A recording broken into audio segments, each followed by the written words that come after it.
Hello, my name is Breanne McIvor, and I will be reading an excerpt from my short story collection, Where There Are Monsters. The name of the story is The Course, and it's a supernatural mystery.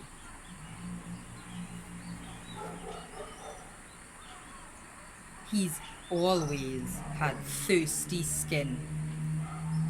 Sitting in the rain, washing off the dirt from last night's exploits, he lets his paws drink. The air is streaked with thunder. He spent the earliest part of the morning retching up a chunky concoction brindled with blood. Tendrils of wispy hair have wrapped themselves around his fingers. There is no way hair like that could have belonged to an adult. A child, he thinks, feeling sicker. He doesn't know for sure, though. He can never remember. Looking through the rain, he sees Coraline's face behind the window. Her terracotta curls swirl around her head in an early morning mess. When the clouds have bled themselves dry, Coraline picks her way through the puddles. "It happened again last night," she tells him. "I know it happened. It is the thing neither of them knows. They try to medicate it with doctor's visits, sleeping pills, and hypnosis. But it still leaves their doors hanging off hinges, scratched as if a giant wolf were trying to get out. It leaves Coraline to wake up to his torn clothes and an empty house. There is a local word for men who turn into monsters: lagahoo. But they have come to an unspoken agreement to never say the word aloud. After all, neither he nor she has ever witnessed it. "You remember it?" she asks. He hates the high, hopeful sound of her voice, almost making him wish he could remember. "No, but I've been throwing up all morning."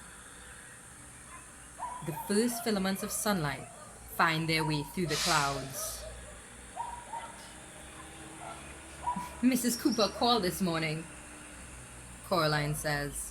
"She asked if we saw her daughter." He barely has time to lean forward before the sludge bursts from his lips.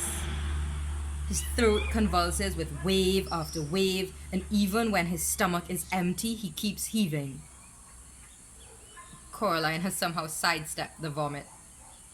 "Cora, you must know that I would never."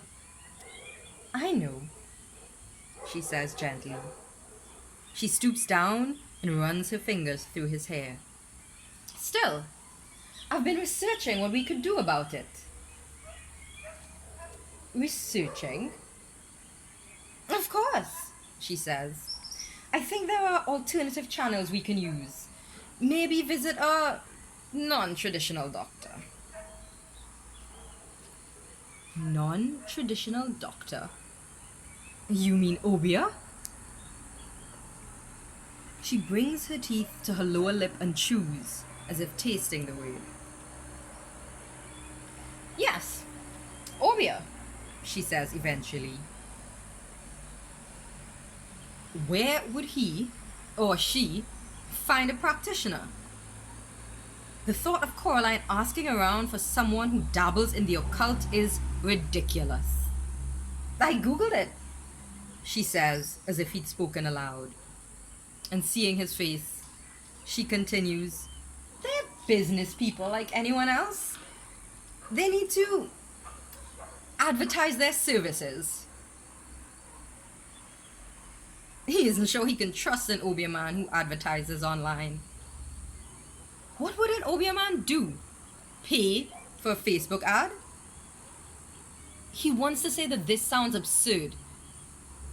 But isn't his whole life an absurdity? Why not? Now that they've discussed it, he's amazed that they haven't tried it sooner. She holds a slim arm out and helps him to his feet. He wipes the last of the bile from around his mouth. I suppose we could give it a shot, he says. So that's it for the excerpt.